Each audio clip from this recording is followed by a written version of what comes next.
Magandang araw mga kaibigan. Bigyan natin ng reaction, opinion ngayon na itong post ni Paulo Lino Canilo T. Tungkol ito sa palusot ni Auntie Claire doon sa pasabog ni Saldico, yung 100 billion di umano na budget insertion ni PBBM. Ito, GAGO, OGAG. Tinawag ni Paulo Lino OGAG si Auntie Claire. Ganito, ito yung palusot na Auntie Claire, basahin ko. I-verify muna natin sa NBI yon video dahil maaring AI lamang iyon. Imposible na si Saldico iyon. Okay. Sabi ko na nga kanina, nung bagong labas yung pasabog ni Saldico, itidinay ito na hindi totoo yan, fake yan. Ito na nga. I-verify sa people who reacted. Tignan natin 38,000 people who reacted, 38,000 ang nag-react, 36,000 ang tumatawa, 571 ang galit, 966 lang ang nag-like o naniniwala. So halos ilan ito? 1%? O so less than 1% ang Grabe, Oplok, Jonathan Tapay Vlog. Oplok gayon. KJ Postrano na AI na pod, tralalal, buang-buang. Chinky Ramos, honghang as usual. Eagle Gigi, ha ha ha, sabi ko na nga ba, may dahilan na naman tong animals na ito. Gaily Oy, lusot ka na naman, Auntie Claire. Hannah Grace Baludo, not a comedian, not a clown, but the funniest when she talks. Jovelyn Urbano, AI pod, siguro ka, Auntie Claire. Yoli de la Cruz, birds of the same feather flocks together. Ike Vasquez, AI posted sa official account ni Representative Saldico. Ang gani mo, Auntie Oy. Yan. Kasi doon ko napanood sa official account, Representative Saldico. Ano pa ito? Verified account pa ito May check So alangan naman na si Saldico, i-AI niya yung sarili niya. Pwede ba yun? Ako si Saldico, gagawa ko ng AI at ilalagay ko sa aking official Facebook account. It does not make sense, di ba? Kung yung video na-publish some other accounts, yun, posible. Kaya ako naniwala na legit ito dahil sa mismong official Facebook account ni Saldico na i-publish. Kaya ulitin ko, kung sa ibang account, kung lumabas lang na video na nagsulputan, wala. At saka, yung sequence ng pagka-present ni Saldico, logical.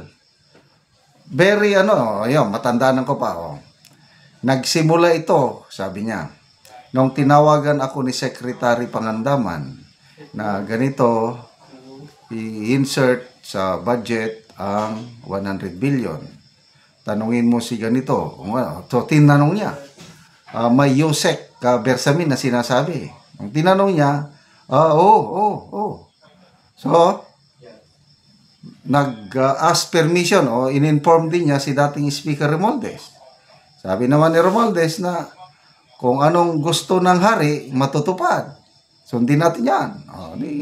So, dalawang beses siyang at yun talaga ang lumalabas na insertion, utos ng presidente. Kasi sabi niya, babalik na sana ako para sa zona ng Pangulo. Kailang tinawagan ako ni Martin Romualdez na wag nang babalik at we will take care of you. Eh yun pala, yung take care of you, ginawa naman siyang poster boy ng anti-corruption drive ng administration. Kaya napilitan siya. To me, it makes sense. Dahil naiipit na siya eh. Kung sana walang kaso, kung parehas lang sila, kasi si Martin Romualdez walang kaso eh, walang ebidensya.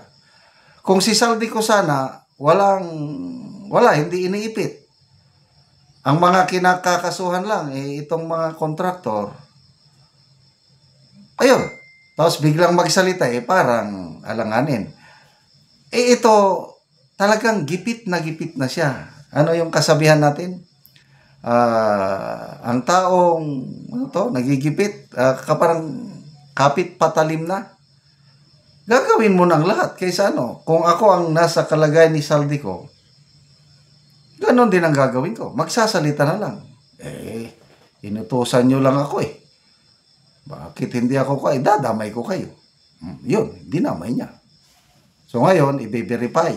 Oh, parang katulad na naman yung unang issue nung una, yung Polvoron video, nung inilabas. Kailan ba inilabas yun? Last year? Oh, sabi, AI. Oh, sabi naman ng naglabas, si Marlica, pina-authenticate niya sa isang forensic expert is authentic. So, ang issue doon ngayon is, sana, kinasuhan nila itong si Marlica sa US para, kasi kung AI yun, peke yun. Kung ako ang presidente, kakasuhan ko si Marlica doon sa US. Kasi sinira niya ako eh. Worldwide yun, napanood ng buong mundo. Eh, bakit hindi nila kinasuhan si Maharlika sa US? Yun ang tanong. So, ito ngayon, i-verify sa NBI, sigurado. Uunahan na natin. Pag ipa-verify sa NBI, sasabihin, AI nga, fake nga. Lasot na naman. Eh, kung ganyan, nako, lalong magalit si Saldico. Hintayin ninyo, may part 2 pa. Part 1 lang yung nilabas niya eh. Sige, sabihin niyong AI at kung ako si Saldico, ilalabas ko ang mga resibo ko. Sabi niya, may mga resibo siya eh. So, sorry Ate Claire, maraming hindi naniniwala sa iyong palusot. Salamat mga kaibigan sa inyong pagsubaybay sa channel na ito. Nakakatulong kayo ng malaki sa tribong Talanding ng Bukidnon. Dahil ang income natin sa channel is pantulong po sa tribo. Namimigay tayo ng mga libreng yero at pako para pantulong, para makapagpatayo itong tribo ng mas maayos na tahanan. Panoorin nyo ang video nito. Karon si Lola mo ni ang mataga yero. Sa Ginoo. Si Lola, taga yero. So si Lola mong nga buslot na ang iyang balay. So gipang sapahan na lang og karton or guba nga yero. Ang gipang sapa kay kung muulan, tuluan na daw kayo.